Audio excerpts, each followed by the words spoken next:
नमस्कार, मैं अशोक कुमार पांडे और स्वागत है आपका टीसीएच लाइव के 7 बजे के प्रोग्राम में। ये तस्वीरें आप स्क्रीन पे देख रहे हैं, ये तस्वीरें हैं admiral Ali Shamkhani, general Ismail Qaani, general Abdul Rahim Mousavi और डिफेंस मिनिस्टर, ईरान के डिफेंस मिनिस्टर ज़ादेह साहब की। अब अगर आप गूगल करेंगे और पुरानी खबरें तलाशेंगे तो 12 दिन पहले ही इजराइल ने यह घोषणा कर दी थी कि इन सारे लोगों को मारा जा चुका है और इंटरनेशनल मीडिया से लेके हर जगह यह खबर चलाई गई कि ये सारे लोग मारे जा चुके हैं। हकीकत क्या है? हकीकत यह है कि पहले दिन के हमले में इनमें से कोई मारा नहीं गया था। ये सारे लोग पूरी तरह से सेफ थे और इन लोगों ने पर्दे के पीछे से ईरान का पूरा ऑपरेशन चलाया, बाकी अफसरान के साथ मिलकर जानबूझकर बाहर नहीं आए ताकि इजराइल का यह भरम बना रहे कि ये तो मारे जा चुके हैं और जब जंग खत्म हो गई, जब जश्न शुरू हुए जीत के, तो ये सारे के सारे लोग बाहर आए। तो ईरान में जश्न का माहौल है और इजराइल शौक में है। इस शौक में एक नया खेल शुरू किया गया है। इजराइल की सड़कों पर पोस्टर लगे हुए हैं नए अब्राहम एक्कॉर्ड के, जिसमें सारे के सारे अरब ममालिक जो हैं उनके नेताओं के, उनके जो हुक्मरान हैं, उनकी तस्वीरें लगी हुई हैं। और सबसे बड़ी बात है कि इसमें सऊदी अरबिया के लीडर की भी तस्वीर लगी हुई है। इजराइल ये दावा कर रहा है कि बहुत जल्दी इन सब के साथ इजराइल का एक्कॉर्ड हो जाएगा, समझौता हो जाएगा। ये सारे के सारे मुल्क जो हैं वो इजराइल को मान्यता दे देंगे, इजराइल के साथ ताल्लुकात उनके पूरी तरह से एकदम जैसे बाकी मुल्कों के साथ हैं वैसे ही हो जाएंगे।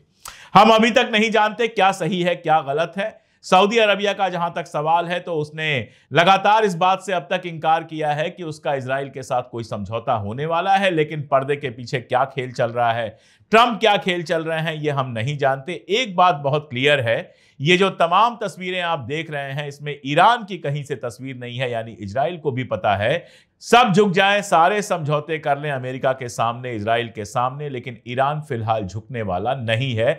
यह बात इजराइल को भी अच्छे तरीके से पता है और हमको भी पता है कि ये जो सीज फायर या ट्रूस हुआ है वो जब तक चल रहा है तब तक चल रहा है। जिस दिन इजराइल को लगेगा या जिस दिन इजराइल ऐसा कुछ महसूस करेगा कि जंग से फायदा उसका हो सकता है, उसी दिन वो हमला करेगा। और जब हमला करेगा तो ईरान वैसा ही जवाब देगा जैसा उसने पहले जवाब दिया है। तो मिडिल ईस्ट में अभी फिलहाल ये हाल है। इस बीच में ईरान में जो भारत की एम्बेसी है उसने एक शुक्राना शाया किया है अपने हैंडल पर, अपने ट्विटर हैंडल पर। यह अंग्रेजी में लिखा हुआ एक खत है, एक स्टेटमेंट है जिसमें उसने बहुत सारे लोगों को शुक्रिया कहा है। हिंदुस्तान के उन सहाफियों को कहा है जिन्होंने अपने चैनल्स पर या अपने अखबारों में ईरान के पक्ष में लिखा। उन आम लोगों को कहा है, एनजीओज को कहा है, सोनिया गांधी जैसी लीडर्स को बिना नाम लिए हुए कहा है, पॉलिटिकल पार्टीज को कहा है, उन सबको शुक्रिया कहा है जो ईरान के साथ खड़े हुए। इस पूरी लिस्ट में अगर कहीं नाम नहीं है तो वो है भारत सरकार का। अगर भारत सरकार ईरान के साथ खड़ी हुई होती तो इस शुक्राने में किसी और के नाम की जरूरत ही नहीं थी। Government of India and it's people लिखा होता, यानी भारत की सरकार और यहां के लोग। लेकिन भारत सरकार ने जिस समय जंग चल रही थी, जिस समय उसको खड़ा होना चाहिए था गलत के खिलाफ हक के साथ, उस समय खामोश रहना चुना। यहां तक कि चाइना और कुछ देशों का एक ग्रुप है जिसमें भारत भी है, उसने जब बयान जारी किया तो उस बयान से खुद को बाहर कर लिया। आज हालत यह है कि ना इजराइल उनको शुक्रिया कह रहा है, ना ईरान शुक्रिया कह रहा है। ईरान जानता है कि हिंदुस्तान में रहने वाली एक बड़ी आबादी इस बात को जानती है कि अग्रेसर इजराइल था, गलती इजराइल की थी, ईरान किसी से जंग लड़ने नहीं गया था। और जनता के उस हिस्से ने, पॉलिटिकल पार्टीज ने, एनजीओज ने, कई सारे एमपीज ने जबरदस्त मजम्मत की थी इजराइल की, लेकिन हिंदुस्तान सरकार यहां पर खामोश रह गई। और शायद यही इशारा करने के लिए यह शुक्राना जारी किया है। ईरान की सरकार ने, ईरान के दूतावास ने भारत सरकार से कहा है कि आपकी जब मुश्किल पड़ी तो हम हमेशा आपके साथ खड़े रहे। आपको तेल चाहिए था, हमने रुपयों के बदले तेल दिया। मसला कश्मीर पर मामला उठा, हमने मुखालिफत की उसकी, इसलिए मसला कश्मीर पर आपके खिलाफ जो अभियान चलाया जा रहा था वो रुक गया।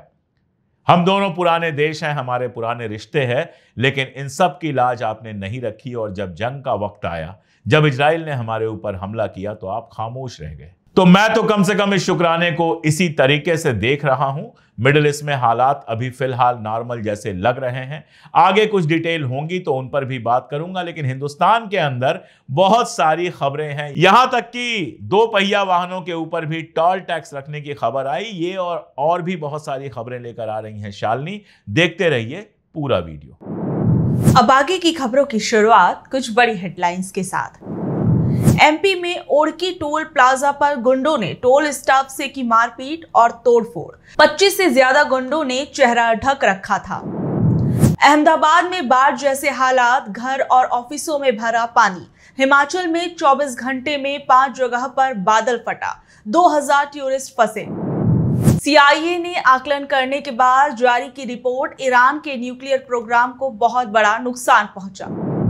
महाराष्ट्र चुनाव में फिक्सिंग के आरोप पर इलेक्शन कमीशन ने राहुल गांधी को चर्चा के लिए बुलाया था।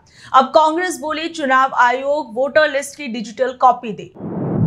जस्टिस BR गवई ने फिर दोहराया, हमारे देश में संविधान सर्वोच्च है।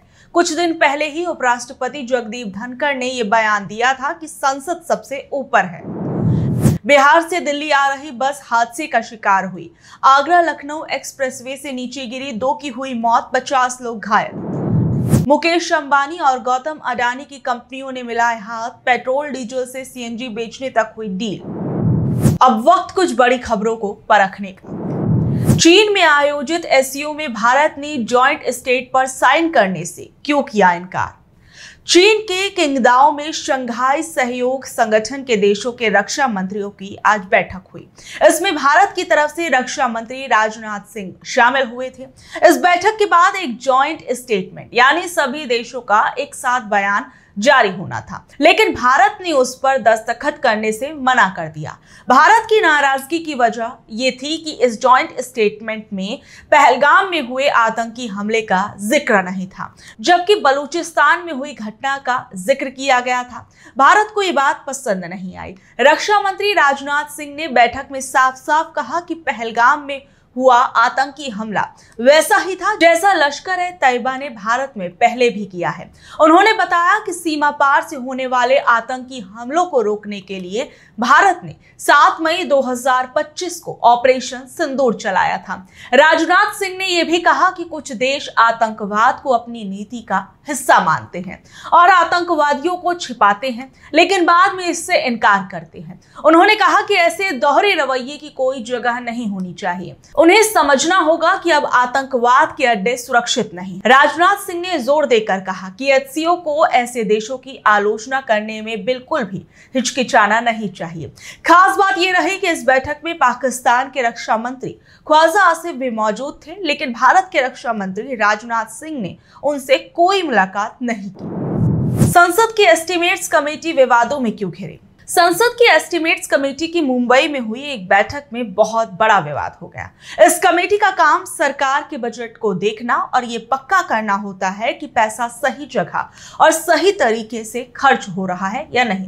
विवाद तब शुरू हुआ जब पता चला कि मुंबई की मीटिंग में आए मेहमानों को बहुत ही शानदार पार्टी दी गई है। उन्हें चांदी की थाली में खाना खिलाया गया और बताया जा रहा है कि एक प्लेट खाने की कीमत 5000 रुपए थी। ये बैठक मुंबई के विधान भवन परिसर में चल रही थी। 2 दिन की इस बैठक की शुरुआत लोकसभा अध्यक्ष ओम बिरला ने की थी। इसमें देश भर से करीब 600 मेहमान शामिल हुए थे।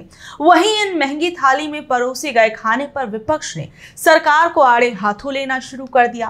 कांग्रेस का कहना है कि एक तरफ तो महाराष्ट्र आर्थिक संकट से जूझ रहा है और दूसरी तरफ टैक्स देने वालों के पैसे से ऐसी शाही पार्टियां दी जा रही हैं। महाराष्ट्र कांग्रेस ने आरोप लगाया कि मेहमानों को जो चांदी की थालियां इस्तेमाल में दी गई वो 550 रुपए प्रति थाली के हिसाब से किराए पर ली गई थी और हर मेहमान के खाने पर 5000 रुपए खर्च किए गए। महाराष्ट्र कांग्रेस विधायक दल के नेता विजय वेट्टीवार ने इसे फिजूल खर्ची बताया। उन्होंने कहा कि जब राज्य लगभग दिवालिया होने की कगार पर है तो इस तरह चांदी की थाली में खाना परोसने की क्या जरूरत थी। उन्होंने ये भी आरोप लगाया कि एक तरफ किसानों का कर्ज माफ नहीं हो रहा और उन्हें बोनस नहीं मिल रहा और कई योजनाओं का बजट कम किया जा रहा है और दूसरी तरफ इतना पैसा खाने पर खर्च किया जा रहा है। पाकिस्तान के लिए जासूसी करने वाला विशाल यादव कौन है? दिल्ली स्थित नौसेना मुख्यालय में काम करने वाले एक क्लर्क विशाल यादव को जासूसी के आरोप में पकड़ा गया है। उस पर पाकिस्तान की खुफिया एजेंसी ISI के लिए कई सालों से काम करने का आरोप है, जिसमें मई 2025 में हुए ऑपरेशन सिंदूर के दौरान भी जासूसी करना शामिल है।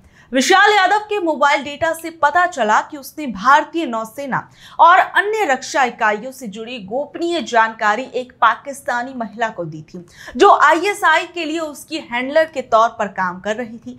हरियाणा का रहने वाला विशाल यादव नौसेना मुख्यालय में क्लर्क के पद पर था और उसे राजस्थान पुलिस के इंटेलिजेंस विंग ने गिरफ्तार किया है। राजस्थान की CID इंटेलिजेंस यूनिट लंबे समय से पाकिस्तानी खुफिया एजेंसियों की जासूसी गतिविधियों पर नजर रख रही थी। इसी दौरान उनकी नजर विशाल यादव पर पड़ी, जो सोशल मीडिया के जरिए एक पाकिस्तानी महिला हैंडलर के संपर्क में था। अधिकारी ने यह भी बताया कि ये महिला, जो खुद को प्रिया शर्मा बताती है, विशाल को गोपनीय जानकारी निकालने के लिए पैसे दे रही थी। और साथ ही शुरुआती जांच में यह भी पता चला कि विशाल यादव को ऑनलाइन गेम खेलने की लत थी और उसे अपने नुकसान की भरपाई के लिए पैसों की जरूरत थी। पुलिस के अनुसार ISI हैंडलर उसे क्रिप्टो करेंसी ट्रेडिंग अकाउंट और बैंक खातों के जरिए पैसे भेज रही थी। कौन है ज़ोहरान ममदानी, जिनके मेयर होते नेतन्याहू न्यूयॉर्क में कदम नहीं रख पाएंगे? भारतीय मूल के ज़ोहरान ममदानी न्यूयॉर्क शहर के मेयर पद के चुनाव में एक उम्मीदवार हैं। उनकी चर्चा भारत में भी हो रही है क्योंकि उनके कुछ बयान सोशल मीडिया पर वायरल हैं। वो भारतीय फिल्म निर्माता मीरा नायर और भारतीय मूल के युगांडा के लेखक महमूद ममदानी के बेटे हैं। ममदानी ने न्यूयॉर्क सिटी के मेयर पद के लिए डेमोक्रेटिक पार्टी के प्राइमरी चुनाव में पूर्व गवर्नर एंड्रयू क्यूमो को हराया है। मेयर पद के लिए मुख्य चुनाव होना भी बाकी है।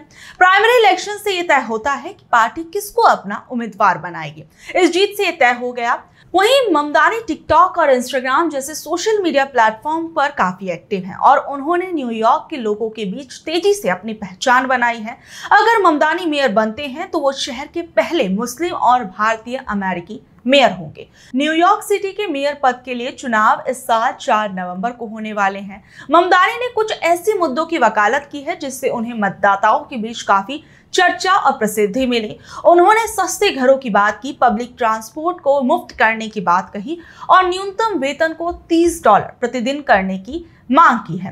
हालांकि ममदानी को कुछ आलोचनाओं का भी सामना करना पड़ रहा है। हाल ही में एक टीवी इंटरव्यू में उन्होंने कहा कि वो इजराइल को एक यहूदी देश के रूप में नहीं देखना चाहते हैं। उन्होंने कहा कि वो ऐसे किसी भी देश का समर्थन नहीं करते जहां धर्म या किसी और चीज के आधार पर नागरिकता दी जाए। उनके इस बयान से कई इजरायली समर्थक समूह नाराज हो गए और उन पर यहूदी विरोधी भावना को बढ़ावा देने के आरोप लगे। प्रधानमंत्री नरेंद्र मोदी पर दिए उनके एक बयान के लिए भी की आलोचना हो रही है। एक इंटरव्यू में जब उनसे ये पूछा गया था कि अगर पीएम मोदी न्यूयॉर्क आते हैं तो क्या वो उनके साथ प्रेस कॉन्फ्रेंस में शामिल होंगे, तो ममदानी ने साफ मना कर दिया। उन्होंने पीएम मोदी की तुलना इजराइल के प्रधानमंत्री बेंजामिन नेतन्याहू से करते हुए दोनों को वॉर क्रिमिनल बताया। एक अन्य वीडियो में उन्हें यह भी कहते सुना गया कि अगर उनके मेयर रहते नेतन्याहू न्यूयॉर्क आते हैं तो वो उनको गिरफ्तार करवाएंगे। तो ये थी आज की खबरें। कल शाम 7 बजे फिर हाजिर होंगी अगली खबरों के साथ। अगर आपको आज की खबर अच्छी लगी, जानकारी भरी लगी, तो इसे अपने दोस्तों और रिश्तेदारों से शेयर कर लें। कल तक के लिए नमस्कार, शब बा खैर, गुड नाइट।